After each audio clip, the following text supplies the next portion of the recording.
வணக்கம். நாம் பார்த்த சினிமா பார்க்காத கோணம். சமீபத்தில் ஒரு 2000க்கு மேலே நிறைய குடும்ப கதைகள் வந்திருக்குல்ல. குடும்ப கதைகள்லாம் பார்த்தீங்கன்னு வச்சிங்களேன், முத்துக்கு முத்தாக நிறைய குடும்ப கதைகள், ரொம்ப எமோஷனலான கதைகள் வந்திருக்குல்ல. ஒன்று, இந்த குடும்ப கதைகள் பார்த்தீங்கன்னா 2 செட்டாக தான் இருக்கும். ஒன்று பார்த்தீங்கன்னா ரொம்ப அழுகாட்சியா, ஐயோ அப்பா இறந்துட்டாரு, அம்மா இறந்துட்டாங்க, தனி புள்ள அப்படின்னு ஒரே அழுகாட்சியாக இருக்கும். இன்னொரு குடும்ப கதை பார்த்தீங்க அப்படின்னா வன்முறையாகவே இருக்கும். அண்ணன் தம்பிக்குள்ள சண்டை, அப்பா சித்தப்பாக்குள்ள சண்டைன்னு ஒரே அழுகை, இல்லைன்னா ஒரே ரத்தம். இப்படி தான் குடும்ப கதையை இப்படி மாத்திட்டாங்க. ஒரு காலத்துல விசு சார் எடுத்த குடும்ப கதை, கே பாலச்சந்தர் எடுத்த குடும்ப கதை, டிபி கஜேந்திரன் எடுத்த குடும்ப கதையெல்லாம் அவ்வளவு ஜாலியா சூப்பரா இருக்கும். ஆனா அந்த ஃபார்மட்டியே மாத்தி ஒரு 20 வருஷமா நம்ம குடும்ப கதைனாவே ஒன்னு கிரிஞ்சா, அழுகியா, இல்லைன்னா ஒரு ரத்தம் தெரிக்கிறதா, இல்லைன்னா அப்படியே சென்டிமெண்ட் கலந்து அப்படியே பாசத்தை ஊத்துற மாதிரியான கதைகளை தான் பார்த்து சலிச்சு போயிருந்தோம்ல. அப்படி ஒரு சலிச்சு இருந்தவங்களுக்கு ஒரு புது விருந்து கிடைச்சிருக்கு. இதை நான் பிரியாணி விருந்துன்னு சொல்றதை விட அப்படி சொல்ல மாட்டேன். ஒரு நல்ல, என்ன சொல்றதுன்னா, ஒரு நல்ல திருப்தியான தலைவாழையரை போட்ட விருந்து அப்படின்னு சொல்லுவேன். அது வேற எதுவும் இல்லை, அதுதான் விஸ்வநாதன் அண்ட் சன்ஸ் அப்படின்ற படம். இது ஒரு குடும்ப கதை தான். ஆனா ஒரு குடும்ப கதையை இவ்வளவு ஜாலியா, இவ்வளவு ஃபன்னா, கொஞ்சம் சென்டிமெண்டலாகவும் கொஞ்சம் எமோஷனலாகவும் இப்படி ஒரு கதையை நாங்க பார்த்து ஒரு யுகமே ஆயிடுச்சோ. நான் கடைசியா எப்ப இப்படி ஒரு நல்ல குடும்ப படம் பார்த்தேன்னு ஞாபகமே இல்லை. அப்படி ஒரு படமா வந்திருக்க விஸ்வநாதன் சன்ஸை பத்தி தான் இன்னைக்கு நம்ம இந்த வீடியோவில் பார்க்க போறோம். இந்த முறை ஸ்கிரீன் சாவியில் விஸ்வநாதன் அண்ட் சன்ஸ் படத்துடைய ரிவ்யூ தான் நான் சாவி. பொதுவாகவே நான் எந்த படத்துடைய கதையும் சொல்ல மாட்டேன். ஆனா இந்த படத்துக்குள்ள ரிவ்யூக்குள்ள போறதுக்கு முன்னாடி இந்த கதையை நான் சுருக்கமா சொல்றதுக்கு முயற்சி பண்றேன். இந்த படத்துடைய கதை பொறுத்த வரைக்கும் விஸ்வநாதன் ஒரு மிகப்பெரிய மல்டி மில்லியனர். சஞ்சய் ராமசாமி கஜினியில் இருக்கார்ல, அவர் எவ்வளவு பெரிய பணக்காரரோ அந்த மாதிரி இந்த படத்துல சஞ்சய் விஸ்வநாதன் மிகப்பெரிய பணக்காரன். ஆனா கல்யாணம் பண்ணிக்காத ஒரு 40 வயதுக்காரன். அவர் ஏன் கல்யாணம் பண்ணிக்கல, அவர் கல்யாணமே பிடிக்கலன்றதுக்கு ஒரு காரணம் இருக்கு. அதை நீங்க படத்தை பார்த்து தெரிஞ்சுக்கங்க. அப்படி ஒரு சிச்சுவேஷன்ல அவங்க அம்மா, விஸ்வநாதனோட அம்மா, தன்னோட பிள்ளைக்கு எப்படியாவது கல்யாணம் பண்ணி வைக்கணும்னு ஆசைப்படுறாங்க. என்னென்னமோ பண்ணி பார்க்கறாங்க. எனக்கு ஒரு பேர குழந்தை வேணும்ன்றாங்க. இவர் என்ன பண்றாரு, ஒரு கட்டத்துல பேர குழந்தை தானே வேணும், அதுக்கு நான் ஏன் கல்யாணம் பண்ணிக்கணும் அப்படின்னு சொல்லிட்டு வெளிநாட்டுக்கு போய் இந்த வாடகை தாயின் இருக்காங்கல்ல, அப்படி ஒரு பெண்ணை பிடிச்சு அந்த பெண் மூலியமா ஒரு குழந்தையை பெற்று, தன்னுடைய இதை கொடுத்து ஒரு குழந்தையை பெற்று என்ன வந்து, இந்தா இது வந்து என்னோட குழந்தை, இதுதான் உன் பேர குழந்தை, இனிமேல் என்ன கல்யாணம் பண்ணிக்கிறதுக்காக டிஸ்டர்ப் பண்ணாத அப்படின்னு சொல்லிடுறாரு. இதுக்கப்புறம் ஒரு ஸ்டேஜில் அந்த வாடகை தாய் இருக்காங்கல்ல, அவங்க இந்த வீட்டுக்குள்ள வர்ற சிச்சுவேஷன் ஒன்று வருது. இந்த வீட்டுக்குள்ள வந்ததுக்கு அப்புறம் அதுக்கப்புறம் இந்த குடும்பத்தில் நடக்கிற கலாட்டாக்களும் ஃபன் மூமெண்ட்ஸும் எமோஷனல் மூமெண்ட்ஸும், அதுக்கப்புறம் கடைசியா விஸ்வநாதன் கல்யாணம் பண்ணிக்க ஒத்துக்கிட்டாரா இல்லையா அப்படின்றது தான் இந்த படத்துடைய மொத்த கதை. இந்த படம் ஒரு ஃபேமிலி டிராமாவா உங்களை இவ்வளோ ஃபன்னோட எப்படி என்கேஜ் பண்ணிச்சு அப்படின்றது இருக்குல்ல. இந்த படத்துடைய காட்சிகள் ஃபுல்லோ ஃப்ரெஷ். ஒரு படத்துடைய ஒரு ஃபேமிலி ஸ்டோரியில ஒரு ஃபேமிலி மூவி நீங்க எடுத்துட்டீங்க அப்படின்னா வெறும் அழுகாட்சி காட்சி, வெறும் சண்டை, குடும்பத்துக்குள்ள பிரச்சனை அப்படின்னே பார்த்து பழகிட்டோம்ல. இந்த படத்தோட சீன்ஸ் அவ்வளவு ஃப்ரெஷ்ஷா இருக்கும். ஒரு கிரைம் த்ரில்லருக்குள்ளேயோ இல்ல ஒரு சஸ்பென்ஸ், ஒரு மர்டர் மிஸ்ட்ரிக்குள்ளேயோ நீங்க சீன்ஸ் வைக்கிறது ரொம்ப ஈஸி, ஆடியன்ஸ் என்கேஜ் பண்ற மாதிரி. ஏன்னா நீங்க என்னதான் ரொம்ப லேகிங்கான சீன் வச்சாலும் உங்க எண்ட்ல ஒரு ட்விஸ்ட் வச்சிட்டீங்கன்னு வச்சுங்களேன், ஐயோ என்னடா ஆக போகுது அப்படின்னு நம்ம எதிர்பார்க்க ஆரம்பிச்சிரும். ஸோ நீங்க மர்டர் மிஸ்ட்ரி மாதிரி, அதனால மர்டர் மிஸ்ட்ரிலாம் எடுக்கிறது ஈஸின்னு நான் சொல்ல வரல. நான் சொல்ற அந்த பாயிண்ட் என்ன அப்படின்னா, இதுக்கான சீன்ஸ் எதிர்த்து ரொம்ப ஈஸி. ஏதாவது ஒரு ட்விஸ்ட்டை வச்சு அந்த சீனோட எண்ட்ல வச்சுட்டீங்க அப்படின்னா அடுத்து என்னன்னு நீங்க ஆடியன்ஸ் எதிர்பார்க்க ஆரம்பிச்சிருவாங்க. அந்த மாதிரி கதைகளை எழுதுறதோ இல்ல ஒரு ஆக்ஷன் கதைகளை எழுதுறதோ உங்களுக்கு ரொம்ப ஈஸி. ஆனா ஒரு ஃபேமிலி டிராமா, இது வெறும் டிராமா தான், இது வெறும் ஃபேமிலிக்குள்ள நடக்கிற விஷயங்கள் தான். இதை நீங்க கன்வீனியன்ஸா ஆடியன்ஸ் என்கேஜ் பண்ற மாதிரி அடுத்து என்னன்னு யோசிக்கிற மாதிரி சீன்ஸ் எழுதுறது இருக்குல்ல, அது ஃபேமிலி டிராமாஸ்ல ரொம்ப சேலஞ்சிங்கான விஷயம். அதை இந்த டீம் ரொம்ப அழகா பண்ணிருக்கு. நான் ஒரு சீனை கண்டிப்பா சொல்லி ஆகும். இந்த படத்துல நிறைய சீன்ஸ் இருக்கு. ஆனா இந்த ஒரு சீன் என்ன ரொம்ப பெரிய ஆச்சரியத்தை உள்ள எடுத்துட்டு போச்சு. செகண்ட் ஹாஃப்ல ஒரு சீன், விஸ்வநாதன் சூர்யா சாருக்கு உடைய அப்பாவுக்கு 2 மனைவிகள். முதல் மனைவியோட பையன் தான் விஸ்வநாதன், 2வது மனைவிக்கு ஒரு பொண்ணு இருப்பாங்க. அவங்க ஒரு கட்டத்துல அந்த கல்யாணத்துக்கு விஸ்வநாதன் போக வேண்டிய சிச்சுவேஷன். அங்க போனா தன்னுடைய சித்தி இருக்காங்கல்ல, அதாவது அப்பாவுடைய 2வது மனைவி, அந்த 2வது மனைவியோட குடும்பம் அவங்களை வெறுத்துரும். அவங்க சொல்ல கேட்காம இவங்க 2வது கல்யாணம் பண்ணிக்கிட்டாங்க அப்படின்ற கோவத்துல அந்த குடும்பம் இருக்கும். அந்த குடும்பத்தை போய் பார்த்து அவங்க பேத்தியோட கல்யாணத்துக்கு அவங்களை இன்வைட் பண்ணணும். இதுதான் சீன். சூர்யா சார் அங்க என்டர் ஆவார் அந்த குடும்பத்துக்குள்ள. அந்த சீனை நான் கண்டிப்பா ரிவீல் பண்ண மாட்டேன். நிச்சயமா சொல்றேன், அந்த சீன் உங்களை பயங்கர சர்ப்ரைஸ் பண்ணும். உள்ள போய் அவர் எப்படி சமாதானப்படுத்துறாரு. நிறைய படம் பார்த்திருப்பீங்க, அவர் அங்க தெரியுமா, அவங்க எப்படி ஆப்பட்ட ஆள் தெரியுமா, அவங்கள போய் நீங்க இப்படி பிரிஞ்சு வந்துட்டீங்களேன்னு நான் அப்படிதான் நினைச்சேன். இந்த சீன் ஆரம்பிக்கும் போது இவர் போய் ஒரு சென்டிமெண்டா சொல்லி அப்படியே பேசி அவங்க மனசை மாத்தி எடுத்துட்டு வருவார்னு நான் நினைச்சேன். அந்த நினைப்பை பொய்யாக்கிடுச்சு அந்த சீனுக்குள்ள இருக்க புத்திசாலித்தனம், அதை கையாண்ட விதம். நீங்க நிறைய படத்துல வெறும் டைலாக்க தான் போயிருக்கும், ஆனா அந்த சீனை கன்வெர்ட் பண்ணிருப்பாங்க. அந்த சீன் சொல்ற one of the iconic scene. இப்படி ஒரு சீனை யோசிச்சதுக்கே நீங்க வெங்கி அட்லூரிய பாராட்டி ஆகணும். நான் சொல்லட்டுமா, நீங்க ஒரு 180 ரூபாய் இந்த படத்துக்கு கொடுக்குறீங்கன்னா அது இந்த ஒரு சீனுக்கே அந்த 180 ரூபாய் சரியா போயிடுச்சுன்னு நான் சொல்லுவேன். அப்படி ஒரு அட்டகாசமான மேக்கிங், அந்த சீனுக்குள்ள இருக்க ஒரு அறிவு சார்ந்த ஐடியா.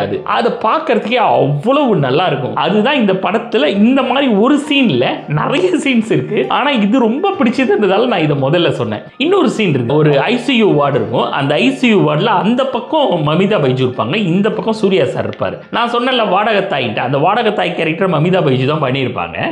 வாடகத்தாய் வந்து அவங்க ரெண்டு பேருக்குள்ள ஒரு கான்வர்சேஷன் போன்ல இருக்கும். அதாவது என்ன அப்படின்னா, மமிதா பைஜு என்ன நினைச்சிட்டு இருப்பாங்க அந்த படம் அந்த சீன் வரைக்கும் அப்படின்னா, இவருடைய ஒரு சொந்த தேவைக்காக தான் நம்மள கூட்டு வந்திருக்காரு, இவருக்கு நம்ம மேல என்ன ஒரு பெரிய அபிப்பிராயம் இருந்துற போகுது அப்படின்னு இருக்குல்ல, அதை யோசிக்க மாட்டாங்க. ஓகே இப்படிதான் இருக்கும் அப்படின்னு நினைச்சிட்டு இருப்பாங்க. ஆனா அந்த சீன்ல தான் சூர்யா தன்னை எந்த அளவுக்கு கேர் பண்ணிக்கிறாரு, ஒரு தன்னுடைய குழந்தையோட வாடகத்தாயை அவர் எந்த அளவுக்கு கேர் பண்ணிக்கிறாருன்னு அவர் உணர்ற தருணம் இருக்குல்ல, அதை நான் ஏன் ரொம்ப ரசிச்சேன். அது ஒரு கவிதையா சொல்லப்பட்டிருக்கும். ஏன் ரொம்ப ரசிச்சேன்ல, அதை திணிச்சிருக்க மாட்டாங்க. நான் பாரு உன்னை எவ்வளவு கேர் பண்ணிக்கிறேன் அப்படின்னு திணிச்சிருக்க மாட்டாங்க. ஒரு எமோஷனலான ஒரு 4 வசனங்கள் தான் அந்த சீன் ரொம்ப இது எடுத்துட்டு போனா. இந்த சீனுடைய நான் ரிவீல் பண்ணிடல, நீங்க ஏதோ ஸ்பாயிலர் பண்ணிட்டேன்னு நினைக்காதீங்க. ஏன்னா இந்த சீனோட இன்ட்ரெஸ்டிங்கே அந்த சீனுடைய வசனங்களால தான். நான் அந்த வசனங்களை சொல்ல மாட்டேன். ஏன்னா இந்த சீனை நான் ஏன் சொல்றேன்னா, இந்த ரிவ்யூ பார்த்து நீங்க போய் படம் பார்க்கும்போது இது உங்களுக்கு ஞாபகம் வரணும்ன்றதுக்காக தான் சீனை மட்டும் சொல்றேன், வசனங்களை சொல்ல மாட்டேன். இந்த வசனங்கள் நிச்சயமா ரொம்ப யதார்த்தமா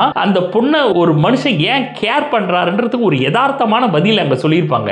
அது பயங்கர இம்ப்ரெஷன் எனக்கு. பா, எப்படி இந்த மாதிரிலாம் சீன் வெங்கி அட்லூரியால யோசிக்க முடியுது. நான் வெங்கி அட்லூரிய முந்தைய படங்களை பார்த்திருக்கேன். அதாவது அவர் முன்னாடி என்ன படங்கள் எடுத்தாலும் எனக்கு தெரியாது, ஆனா வாத்தி என்ன ரொம்ப இம்ப்ரெஸ் பண்ண படம். நிறைய பேருக்கு வாத்தி பிடிக்காதுன்னு சொல்லுவாங்க, ஆனா எனக்கு பர்சனலா ரொம்ப பிடிச்ச படம் வாத்தி, லக்கி பாஸ்கர். இந்த 2 படங்களும் நான் வெங்கி அட்லூரிய ரொம்ப ஓகே சூப்பர், பரவாயில்ல, ஒரு கவனிக்கப்பட வேண்டிய இயக்குனர் அப்படின்னு நான் யோசிச்சேன். ஆனா இந்த படத்துல அவர் தன்னுடைய முத்திரையை ரொம்ப சாங்கா சொல்லியிருக்கார். சூர்யா சாருக்கு இப்படி ஒரு கதை யோசிக்கிறது இருக்குல்ல, நீங்க சூர்யான்றது ஒரு மாஸ் ஆக்ஷன் மசாலா படம் பண்ணக்கூடிய ஒரு ஆளு. சிங்கம் 6 இந்த மாதிரி படங்கள்லாம் போய் பாருங்களேன், அப்படியே கருப்பு, அப்படியே சும்மா சூர்யா சாருடைய அந்த பயங்கரமான மாஸ் ஆக்ஷன்ஸ் நிறைய இருக்கு. ரெட்ரோலாம் பாத்தீங்கன்னா அப்படியே ஃபைட் சீக்வன்ஸ் எல்லாம் தாறுமாறா இருக்கு. இந்த படத்துல 2 ஃபைட் சீக்வன்ஸ் இருக்கு, பட் அது இந்த படத்தை ஒரு பெருசா அடுத்த லெவலுக்கு எட்டுன்னு போகக்கூடிய ஃபைட் சீன்ஸ் இல்ல. அந்த ஃபைட் சீன்ஸ் இல்லைனாலும் இந்த படம் பயங்கரமா பேசப்பட்டிருக்கும், அது வேற விஷயம். ஆனா இதற்கு காரணம் சூர்யா சாரை இப்படி பிரசன்ட் பண்ணணும்ன்ற நம்பிக்கை வெங்கி அட்லூரிக்கு எங்க இருந்து வந்துச்சு அப்படின்ற டவுட் எனக்கு இருக்கு. ஏன்னா இந்த மாதிரி ஒரு ஃபீல் குட் படம் சூர்யா சார் பண்ணது நான் ரொம்ப நாள் ஆகுது எனக்கு தெரிஞ்சு கடைசியா ஒரு ஃபீல் குட் படமா பண்ணதுன்னு முன்னே நினைக்கிறேன். அப்படி ஒரு படம் நிச்சயமா இதுல நீங்க எதிர்பார்க்காத ஒரு சூர்யாவை பார்ப்பீங்க. சூர்யா சாரோட ஆக்டிங் வந்து ரொம்ப நல்ல ஆக்டிங் எல்லாருக்குமே தெரியும். ஆனா நிறைய பேர் நீங்க ரெட்ரோல கூட பாருங்களேன், நிறைய பேர் அவரை பயன்படுத்திக்க தவறிட்டாங்கன்ற ஒரு ஃபீல் எனக்கு. என்ன இந்த மனுஷனை எப்படிப்பட்ட ஆக்டர், இவர் ஏன் ஆக்டிங் ஸ்கோப் உள்ள சீன்ஸா கூட வைக்கல, நீங்க படமா கூட எழுத வேணாம். ஏன்னா அவருக்கு மாஸ் மசாலா அந்த ஒரு இமேஜ் இருக்கு, அதனால நீங்க அப்படி படம் பண்றீங்க, அதெல்லாம் எனக்கு பிரச்சனை இல்லை. ஆனா ஒரு சீனா கூட அவர் நடிப்புக்கு தீனி போடுற மாதிரி நீங்க போறீங்களேன். கமல் சார் எத்தனை படங்கள் பார்த்திருப்பார். நீங்க விக்ரம் பாருங்களேன், ரொம்ப நான் விக்ரமே எடுத்துக்கிறேன். விக்ரம் பாருங்க, அது வந்து ஒரு மாஸ், அதுவும் ஒரு ஆக்ஷன் படம் தான், ஒரு மக்களை என்கேஜ் பண்ற படம் தான். ஆனா அதுல கூட கமல் சாருடைய நடிப்பை பறைசாற்றுற மாதிரி ஒரு 2-3 சீன் இருக்கும். எனக்கு அந்த ஏக்கம் சூர்யா சாரோட படங்கள் இருந்துச்சு. ஏன் இவருக்கு இந்த மாதிரி ஒரு நல்ல நடிகர், இந்த நடிகர் நடிப்பை பிரசன்ட் பண்ற மாதிரி சீன்ஸ் ஏன் இவருக்கு எழுதப்படல அப்படின்ற ஃபீல் இருந்துச்சுல்ல, அந்த ஃபீலை இந்த படம் சுத்தமா உடைச்சிருக்கு. ஏன்னா நிறைய சீன்ஸ் சூர்யா சாருடைய நடிப்புக்கு முக்கியத்துவம் கொடுக்கப்பட்டிருக்கு. ஸ்கோப், அதான் சார் ஒரு இடத்துல சூர்யா சார் உடைஞ்சு அழுவாரு. நான் நிறைய படத்துல அவர் எழுத பார்த்திருக்கேன், ஈவன் ஜெய்பீம்ல எழுதுறது, சூரர் ரிப்போர்ட்டர்ல எழுதுறது, இதெல்லாம் பார்த்திருக்கேன். அதெல்லாம் பார்க்கும்போது எனக்கு என்ன தோணுச்சுன்னா, ஓகே நல்லா நடிச்சிருக்காருல்ல அப்படிதான் தோணுச்சு. ஆனா இந்த படம் பார்க்கும்போது அவருடைய அழுகை என்ன உடைச்சுது.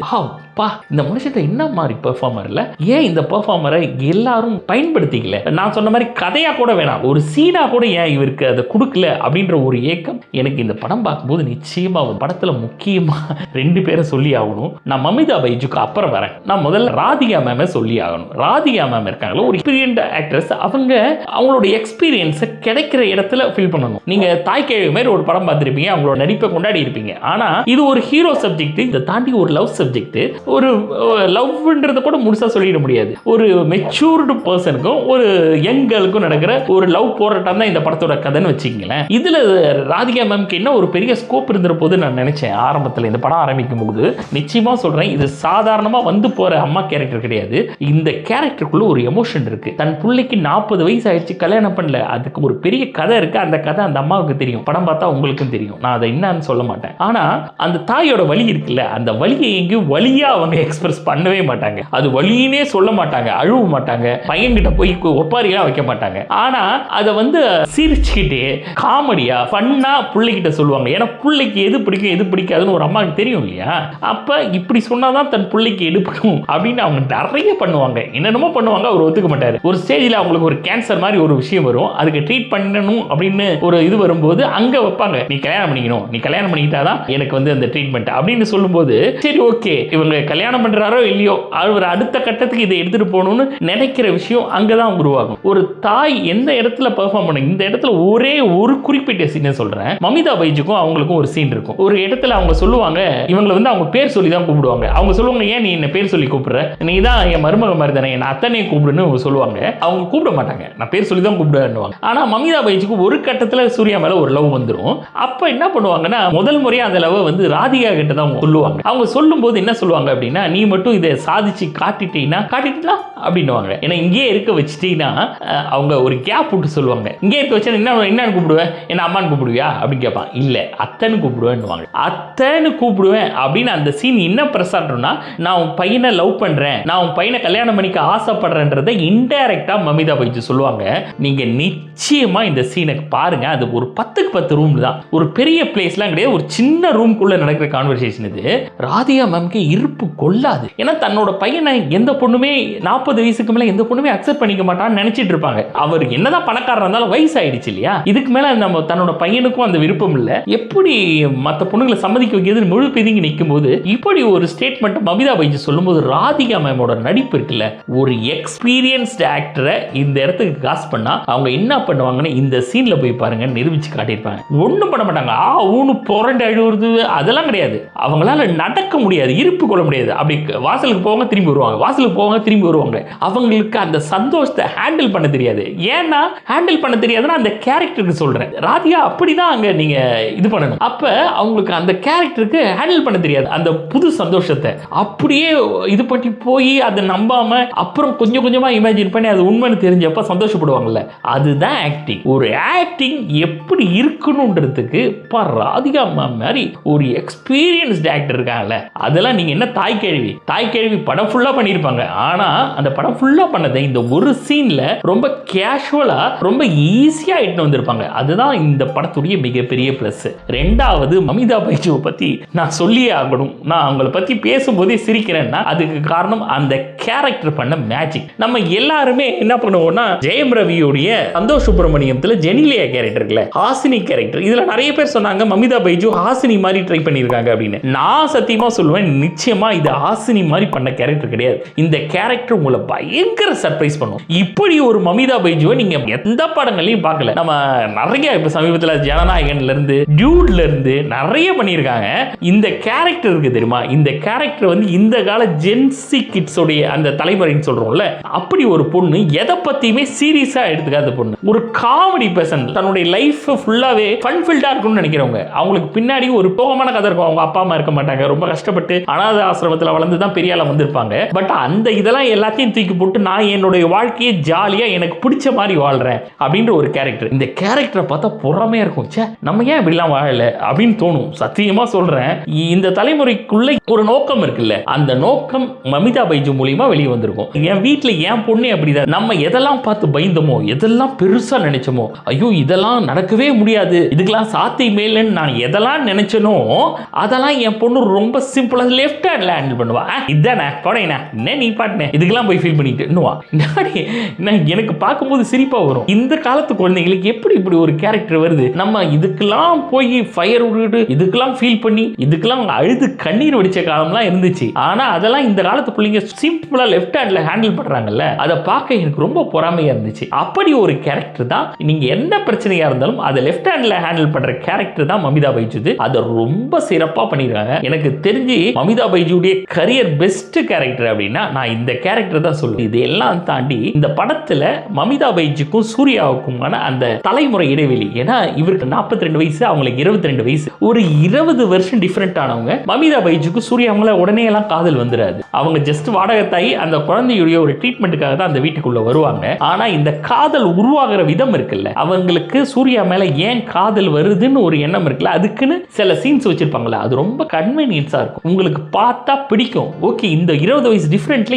இவரை ஏன் மமிதா பைஜ் லவ் பண்றாங்கன்னு காரணம் இருக்கும் இல்லையா, அந்த காரணம் இந்த படத்துல ரொம்ப ஸ்ட்ராங்கா இருக்கு. அது ரொம்ப இயல்பா நிகழும், எங்கேயுமே திணிக்கப்பட்டிருக்காது. எனக்கு இதனாலதான் வழக்கமான கமர்ஷியல் சினிமால ஹீரோவை பார்த்த உடனே காதல் வந்துடும், ஹீரோ ஃபைட் போட்டாலும் காதல் வந்துடும், ஹீரோ ஒரு சமூக புரட்சி வசனம் பேசினா காதல் வந்துடும், அந்த மாதிரிலாம் கிடையாது. இந்த படத்துல அப்படிலாம் உங்களுக்கு காதல் வராது. அவருக்கான சீக்வன்ஸ் இருக்குல்ல, அதையும் நான் ரிவீல் பண்ண மாட்டேன். அந்த சீக்வன்ஸ்ல அந்த காதல், அந்த பொண்ணுக்கு ஒரு 42 வயசு ஒரு மதின்ம வயசுக்காரன் மேல வர்ற அந்த காதல் இருக்குல்ல, அது ரொம்ப இயற்கையா ரொம்ப சூப்பரா இருக்கும். நீங்க போய் பாருங்க, அந்த காரணம் உங்களுக்கு கன்வீனியன்ட்டா இருக்கும். ஆனா சூர்யா சார் இந்த காதலை ஒத்துக்க மாட்டார். ஏன் அப்படின்னா அவருடைய கேரக்டரே அப்படிதான். மிஸ்டர் பெர்ஃபெக்ட்னு சொல்லுவாங்கல்ல, அவருடைய அப்பா கிட்ட ஒரு கெட்ட அனுபவம் அவருக்கு நடந்திருக்கும். அந்த கெட்ட அனுபவத்தால தனக்கு காதலே வேணாம், கல்யாணமே வேணாம் அப்படின்னு தான் இருப்பாரு. அப்படிப்பட்ட ஒரு கேரக்டர் கிட்ட நீங்க போய் லவ் சொல்லி சம்மதம் வாங்கணும். ஏன்னா இப்ப அதனால இப்ப அவர் காதல் வேணாம் கல்யாணம் வேணாம்னு சொன்னதால அவர் அப்படியே உத்தம பொண்ணுங்களே பார்க்காதவர்லாம் கிடையாது. இந்த படத்துல நிறைய ஜிமிக்ஸ் எல்லாம் பண்ணுவாரு. நீங்க அந்த படம் பாத்தீங்கன்னா உங்களுக்கு அதெல்லாம் சர்ப்ரைஸா இருக்கும், காமெடியாவும் இருக்கும். ஆனா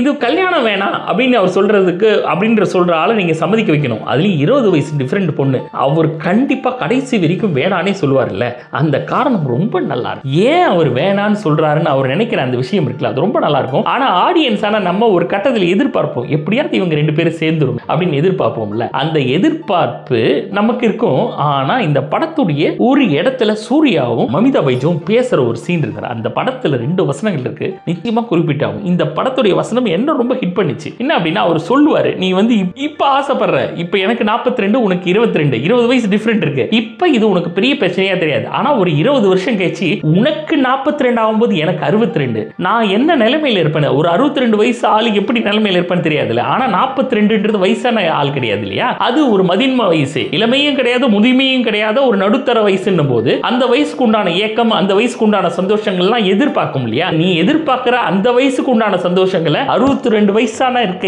என்னால தர முடியுதுன்னு நான் நம்புறேன்னு. அது எப்படி தர முடியும், அது ஒரு லாஜிக்கான பாயிண்ட் இருக்குல்ல. ஆமா இல்ல, ஒரு 42 வயசுல வர்ற அந்த பொண்ணு கிட்ட இருக்கிற ஒரு எதிர்பார்ப்பு ஒரு 62 வயசு கணவனால எப்படி நிறைவேற்ற முடியும்னு ஒரு பிராக்டிக்கல் விஷயம் இருக்குல்ல, அதை அவர் சொல்லுவார். அதனால உனக்கு ஒரு 20 வருஷம் கழிச்சு இது தப்பான முடியும்னு உனக்கு தோணலாம் இல்லையா, அப்படிதானே. இன்னொரு விஷயம் சொல்லுவார், அதுதான் ரொம்ப பயங்கரமா என்ன ஹிட் பண்ணுது. அது என்ன அப்படின்னா, அடுத்து ஒரு 20 வருஷம் கழிச்சு உனக்கு 62 ஆகும்ல, அப்ப உனக்கு ஒரு துணை தேவைப்படும், என்னுடைய உதவி தேவைப்படும், அப்படி ஒரு சிச்சுவேஷன்ல நான் இல்லாமையே போகலாம் அப்படின்னு. அந்த புரிதல் இருக்குல்ல, அந்த கேரக்டர், அதாவது விஸ்வநாதன் கேரக்டர் மேல நமக்கு ஒரு மிகப்பெரிய மரியாதை வரும்.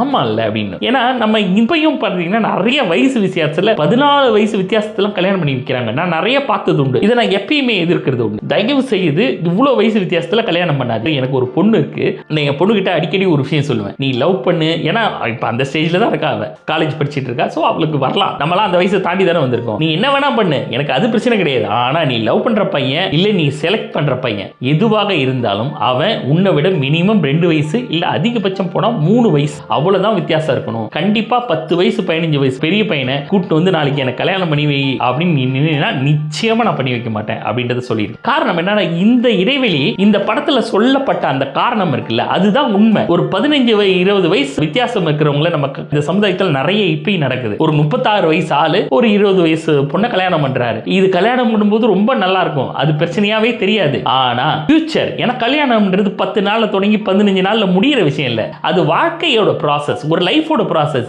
அப்படின்னும் போது அது எங்க தொடங்கி எங்க முடியணும், அப்ப அந்த முடிவை நோக்கி போகும்போது நீங்க ஒரு முதுமை அடைகிறீங்கல்ல, அந்த முதுமைக்கு வரும்போது 2 பேருக்கும் ஒருத்தவங்களுடைய அரவணைப்புன்றது தேவைப்படும். இந்த பொண்ணுக்கு ஒரு 50 வயசு ஆகும்போது அவருக்கு ஒரு 55 வயசு ஆனாதான் இந்த பொண்ணுக்கான அந்த விஷயத்தை ஒரு கணவனால பண்ண முடியும். இந்த பொண்ணுக்கு 50 வயசு அவருக்கு 70 வயசுன்னா அவராலே அவரை பார்த்த முடியாது. அப்ப தன்னுடைய மனைவி மேல அவருக்கு ஒரு கொடுக்க முடியும்ன்ற ஒரு விஷயம் இருக்குல்ல, அதை தான் இந்த படத்துக்கு இந்த வசனம் என்ன ரொம்ப ஹிட் பண்ணிச்சு. பரவாயில்ல, இந்த விஷயத்தை ரொம்ப அழகா ஹேண்டில் பண்ணிருக்கு இந்த டீம் அப்படின்னு நினைக்கும் போது நான் ரொம்ப சந்தோஷப்பட்டேன். இவ்வளவு பாசிட்டிவ் விஷயத்தை விஸ்வநாதன் சன்ஸை பத்தி பேசியாச்சு, அப்ப இதுல நெகட்டிவே கிடையாது அப்படின்னா என்ன பொறுத்த வரைக்கும் இந்த படத்துல பெரிய நெகட்டிவ்லாம் ஒண்ணுமே கிடையாது. ஆனா எனக்கு ஒரு விஷயம் மட்டும் ஒத்துக்க போகல. அது இந்த படத்தோட கிளைமேக்ஸ். இந்த படத்தோட கிளைமேக்ஸையும் நான் சொல்ல மாட்டேன். இப்போ நான் சொன்னதெல்லாம் இந்த படத்தோட கிளைமேக்ஸ் கிடையாது. இந்த படத்தோட கிளைமேக்ஸ் வேற. ஆனால் இந்த படத்தோட கிளைமேக்ஸை நான் சொல்ல மாட்டேன். ஆனால் இது எனக்கு பிடிக்கல. என் ஒய்ஃப் நானும் தான் இந்த படத்தை பார்த்தோம். ஆனால் என் ஒய்ஃப் இதுக்கு நிறைய காரணம் சொன்னாங்க. இல்லை, இந்த படத்தோட கிளைமேக்ஸ் கரெக்டானது தான், இதுக்கு இப்படி ஒரு ரீசன் இருக்கு, கரெக்ட் தான் அப்படின்னு சொன்னாங்க. ஆனால் எனக்கு இது அவ்வளோ வட்டல. ஏன்னா இந்த ஃபுல் படமும் எனக்கு ரொம்ப பிடிச்சது. பட் இந்த படம் கிளைமேக்ஸ் இப்படி இருக்குமா அப்படின்னு நான் எதிர்பார்க்கல. அதனால எனக்கு கொஞ்சம் இந்த படத்தோட கிளைமேக்ஸ் மட்டும் டிசப்பாயிண்டா இருந்துச்சு. ஆனா இது சப்ஜெக்டிவ் தான். சில பேருக்கு உங்களுக்கு இந்த படத்தோட கிளைமேக்ஸ் பிடிக்கலாம், சில பேருக்கு இந்த படத்தோட கிளைமேக்ஸ் பிடிக்காம போகலாம். அது சப்ஜெக்டிவ் தான். மத்தபடி இந்த படம் ஒரு சூப்பரான, ஒரு நல்ல என்டர்டைன்மெண்ட், ஒரு அற்புதமான படம். ரொம்ப நாளைக்கு அப்புறம் தமிழ் சினிமால வந்திருக்கிற ஒரு ஃபீல் குட் மூவி. அதான் ஃபீல் குட்னு நீங்க வெறும் வார்த்தையா சொன்னா பத்தாது. அந்த படம் உங்களை உணர வைக்கணும்ல, அதை இந்த படம் செஞ்சிருக்கு. ஸோ இந்த வீடியோட முடிவுக்கு வந்துட்டோம். இந்த தளத்தை இந்த மாதிரி தொடர்ந்து நிறைய படங்களை வித்தியாசமான குணங்களில் அலச காத்திருக்கிறது ஸ்கிரீன் சாவி. இந்த தளத்தை லைக் பண்ணி, கமெண்ட் பண்ணி, சப்ஸ்கிரைப் பண்ணுங்க, உங்க ஃப்ரெண்ட்ஸுக்கு ஷேர் பண்ணுங்க. நன்றி. நான் சாவி.